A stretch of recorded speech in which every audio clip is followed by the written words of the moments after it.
Dan mohon perhatian, diberitahukan kepada seluruh hadirin, sidang Pengadilan Negeri Pontianak yang memeriksa dan mengadili perkara pidana dengan nomor register perkara 450-PID-B/2026 Pengadilan Negeri Pontianak atas nama terdakwa 1 Sabila Amelia Andini dan terdakwa 2 Darus Sulistyo Pangestu pada hari Jumat 10 Juli 2026 akan segera dimulai.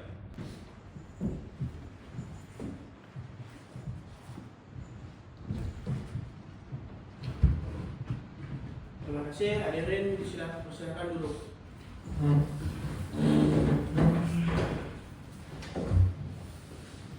Masalahnya nomor 450-PIDB/2026-PN-PTK atas nama terdakwa 1 Sabila Amelia Andini dan terdakwa 2 Darus Sulistyo Pangestu dinyatakan dibuka dan terbuka untuk umum.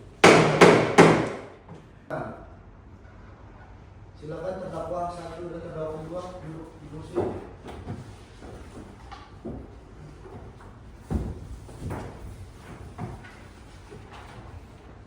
Baik, terima kasih. Terdakwa 1, terdakwa 2.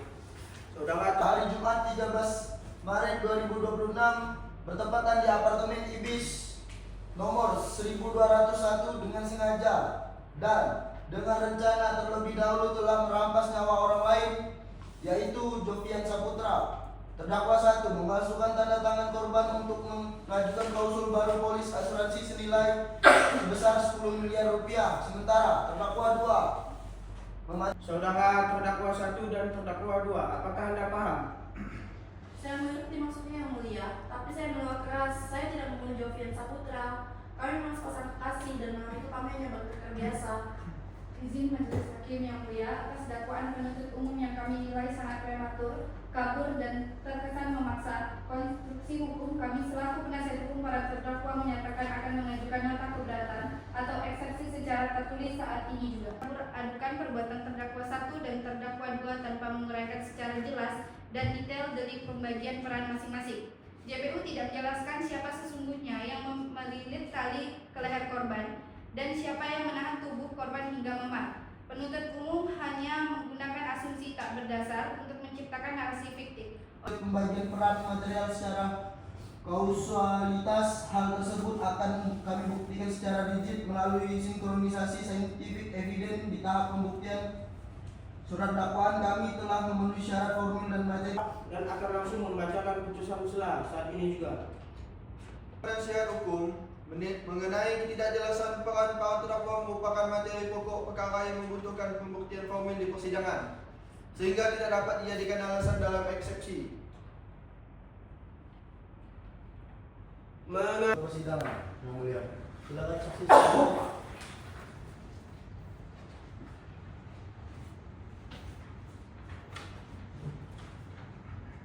Saudara saksi security, sebelum Anda memberikan keterangan demi hukum dan Anda wajib bersumpah menurut agama dan kepercayaan Anda. Apakah Anda bersedia? Saya bersedia, Yang Mulia.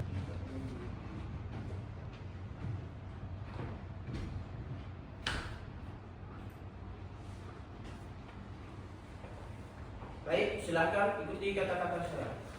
Demi Allah, saya bersumpah Demi Allah, saya bersumpah bahwa saya sebagai saksi bahwa saya sebagai saksi dalam perkara ini dalam perkara ini akan memberikan keterangan yang benar dan tidak lain lain dari sebenar-benarnya. dari sebenar-benarnya.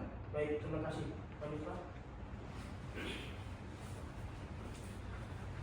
Saudara telah disumpah. Silakan Dan CCTV utama pada 9.15 itu saya melihat terdakwa Daru sedang tergesa-gesa dan terburu-buru seperti Keberatan yang mulia, saksi ini berasumsi subjektif. Saksi hanya melihat terdakwa 2 berada di lorong umum apartemen, bukan melihat langsung klien kami merusak server atau mematikan genset listrik. Ini adalah kesimpulan sepihak yang tendensius. Perbuatan dari penasihat hukum dicatat, saksi security apakah selain terdakwa 2 ada orang asing atau penghuni lain yang melintasi lorong menuju ruang itu? pertama dinyatakan selesai.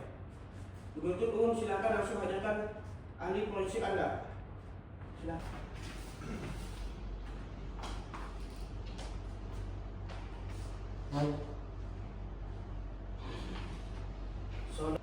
Silakan ikuti kata-kata saya.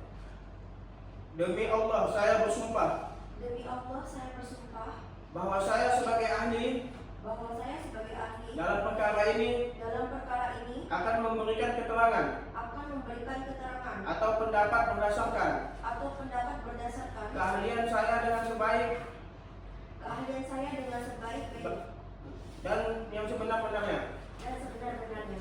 Baik, terima kasih. Pak. Siap. Mohon jelaskan mengapa kesimpulan otopsi kedua Anda berbeda secara radikal dan visum awal yang menyatakan korban bunuh diri gantung diri. Baik. Dan pergelangan tangan korban. Luka tersebut adalah defensive wounds atau luka tangkis. Ini buktinya yang mulia.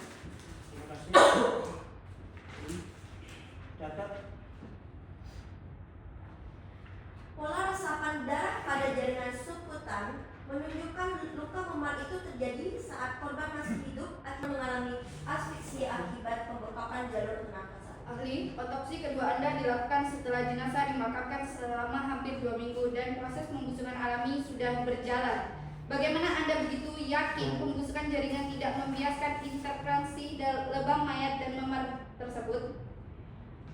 Menggunakan pemeriksaan histopatologi forensik untuk mengkonfirmasi sel inflamasi pada luka memar dan hasilnya menunjukkan reaksi vitalitas yang konklusif. Itu Melainkan merupakan akibat tindakan kekerasan oleh pihak lain.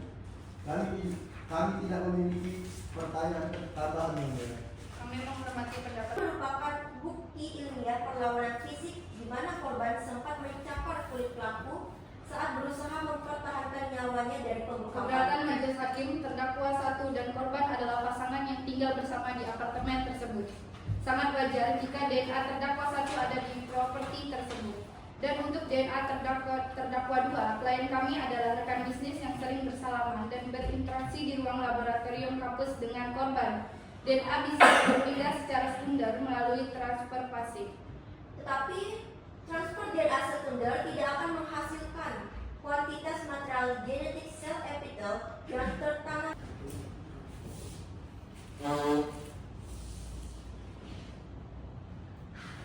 Terdakwa Sabila, jelaskan kepada majelis hakim mengapa 1 bulan sebelum Jovian Saputra meninggal dunia Anda mengurus perubahan klausul ahli waris pada polis asuransi jiwa baru atas nama Jovian Saputra senilai 10 miliar, di mana Anda ditunjuk sebagai penerima manfaat tunggal jika korban meninggal akibat kecelakaan. Bukti mutlak dari PPATK bahwa premi asuransi bernilai ratusan juta rupiah tersebut dibayarkan dari rekening rahasia atas nama Anda, yang dananya ditransfer secara berkala oleh terdakwa 2 dan Sulistyo Pangestu. Ada hubungan apa Anda dengan rekan bisnis kekasih Anda ini? Mengetahui bahwa saya memiliki utang judi online yang besar dan mendatangi saya dan menawarkan jalan keluar. Dia bilang Jovian Saputra memiliki rahasia kegelapan dan riset yang bisa menjebloskan Daru ke penjara. Daru yang merencanakan perbuatan asuransi itu dan menyuruh saya memasukkan tanda tangan Jovian Saputra pada dokumen polis. Saya diancam akan dibunuh oleh Daru jika tidak punya sama yang mulia. Tenang saudara terdakwa, jawab dengan tenang. Majelis hakim, klien kami berada di bawah tekanan psikologis yang hebat dari pihak lain. Terdakwa 2. Silakan maju ke depan. Terdakwa Daru, Anda dalam berita acara pemeriksaan menyatakan bahwa pada malam kejadian Anda sudah meninggalkan apartemen korban pada pukul 21.00 WIB. Korban masih hidup, benarkah demikian? Digital forensik dari Google Timeline dan pemancar BTS seluler pada handphone milik Anda. Data satelit menunjukkan perangkat Anda berada di titik koordinat area kamar apartemen korban terus menerus hingga pukul 23:30 waktu Indonesia Barat. Titik waktu ini sinkron dengan perkiraan waktu kematian korban akibat kehabisan oksigen menurut ahli forensik tadi. Kerja milik korban yang dilaporkan hilang oleh pihak keluarga. Laptop yang berisi seluruh rincian audit aliran dana hibah riset yang Anda gelapkan. Apakah laptop itu juga berjalan sendiri di mobil Anda? Saya tidak mengambil laptop itu. JPU hanya menuduh tanpa bukti fisik langsung yang memperlihatkan saya memegang laptop tersebut. Apakah penuntut umum yang tidak sesuai dengan gantung diri, kecocokan DNA terdakwa 2 di bawah kuku korban, sabotase CCTV, serta diperkuat oleh kesaksian terdakwa 1 yang mengakui adanya pemalsuan asuransi atas perintah terdakwa 2, maka seluruh unsur dalam pasal 340 KUHP tentang pembunuhan berencana junto pasal 55 ayat 1 ke 1 KUHP telah terpenuhi secara sah dan meyakinkan menurut hukum. Perbuatan para terdakwa tergolong sangat sadis, tidak manusiawi dan merusak tatanan keadilan ilmiah. Terdakwa 1 terdakwa 2. Terima kasih. Terdakwa 1. GPU silakan bacakan tuntutannya. Menuntut menjatuhkan pidana terdakwa 1 Sabila Amelia Andini dengan pidana penjara seumur hidup, menjatuhkan pidana terdakwa 2 Darus Sulistyo Mastu dengan pidana maksimal yaitu pidana mati, serta membebankan biaya perkara kepada negara. Tidak persidangan langsung dilanjutkan ke pembacaan nota pembelaan atau pledoi oleh penasihat hukum dan para terdakwa. Silakan penasihat hukum. JPU didasarkan atas emosi dan rantai bukti tidak langsung atau circumstantial evidence yang dipaksakan saling bersesuaian. Fakta persidangan menunjukkan tidak ada satupun saksi mata langsung yang melihat klien kami menyentuh atau menggantung tubuh korban pada malam itu. Sains forensik tidak boleh dilakukan secara spekulatif untuk menebak niat batin atau perbuatan yang tidak disaksikan secara visual. Berdasarkan asas hukum fundamental in sui pro reo, jika terdapat keraguan atau celah dalam pembuktian, maka putusan harus menguntungkan terdakwa. Oleh sistem digital dan kesaksian palsu Sabila yang ingin menyelamatkan dirinya sendiri. Mohon keadilan bagi saya yang mulia. Baik, nota pembelaan dicatat. Kita langsung memberikan kesempatan kepada penuntut umum untuk menyampaikan replik. BS Konsel jauh lebih akurat, jujur dan tidak bisa berbohong dibandingkan dengan kesaksian manusia. Bukti-bukti tersebut telah saling mengunci dan membentuk kebenaran material yang utuh. Kami tetap ada tuntutan kami semula. Replik dicatat. Pledoi kami, majelis hakim yang terhormat, kami mengingatkan bahwa penafsiran terhadap alat bukti sains tetap memiliki batas subjektivitas manusia yang mengoperasikan.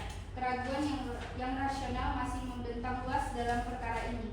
Demi keadilan substansif, bebaskan klien kami atau jatuhkan putusan yang seringan-ringannya berdasarkan rasa keadilan. Selesai. Majelis hakim telah selesai bermusyawarah dan saat ini juga akan membacakan putusan akhir atau vonis atas perkara ini. Menyimak dan seksama. Menimbang bahwa berdasarkan integrasi scientific evidence yang dihadirkan di persidangan, yaitu fiksasi lubang mayat di punggung dan membuktikan korban tewas terlentang sebelum digantung, dikombinasikan dengan temuan DNA milik terdakwa 2 di bawah kuku korban sebagai sisa perlawanan mekanis, serta konfirmasi data digital lokasi ponsel terdakwa 2 di TKP pada jam kematian. Majelis hakim menilai rantai bukti tidak langsung sirkumstansial unsur direncanakan terlebih dahulu telah nyata terbukti dari tindakan sistematis merusak instalasi listrik CCTV 2 jam sebelum eksekusi, serta motif matang pemalsuan klaim asuransi jiwa senilai 10 miliar untuk mengubur motif penggelapan dana riset kampus. Bersalah melakukan tindak pidana pembunuhan berencana yang dilakukan secara bersama-sama sebagaimana diatur dalam pasal 340 KUHP junto pasal 55 ayat 1 KUHP. Hakim meminta para terdakwa berdiri. Semua hadirin berdiri.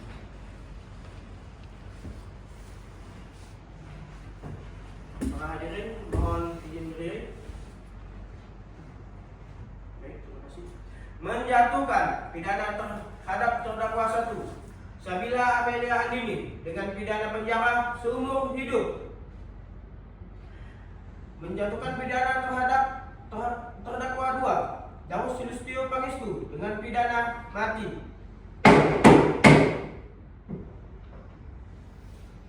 Baik, terima kasih. Silakan duduk.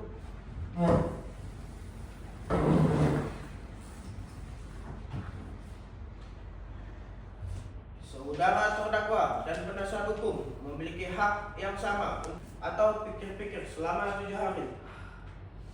Dengan ini persidangan perkara pidana nomor 450-PID-B-2026-PN-PTK dinyatakan selesai.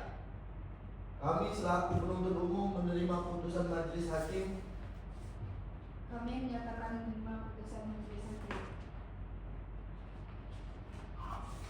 Hadirin dimohon untuk berdiri.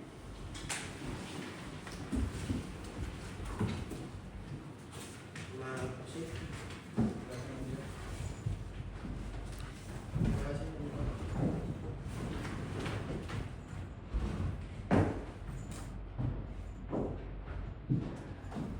Persidangan telah selesai. Silakan balik ke tempat.